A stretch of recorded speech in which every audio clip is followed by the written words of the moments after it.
Balochistan police ने 2024 में सूबे में होने वाले जराइम और पुलिस की कारकर्दगी की रिपोर्ट जारी कर दी। 2023 के मुकाबले में खुदकुश हमलों में 60% कमी हुई।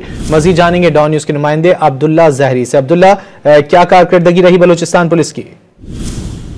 बलूचिस्तान पुलिस की जानिब से कारकर्दगी रिपोर्ट जारी की गई, जिसके मुताबिक बलूचिस्तान में साल 2024 के दौरान 13,579 वाकयात रूनुमा हुए, जिनमें 83 बम धमाके और रॉकेट और लैंड माइन के 91 वाकयात, जबकि दस्ती बम हमलों के 114 वाकयात रूनुमा हुए। जबकि इसके साथ साथ 2 खुदकश हमले इस रिपोर्ट में लिखे गए, जबकि टारगेट किलिंग के 81 वाकयात भी बताए जा रहे हैं। मजबूरी तौर पर सबसे ज्यादा वाकयात अगर रूनुमा हुए तो वो मुख्तलिफ मकामात पर स्नेचिंग की बताया जा रहा है, जो 2,801 बताए जा रहे हैं, जबकि मुख्तलिफ दीगर जो क्राइम्स बताए गए उसमें रिपोर्ट में उसमें मजबूरी तौर पर 10,000 से ज्यादा बताया जा रहा है।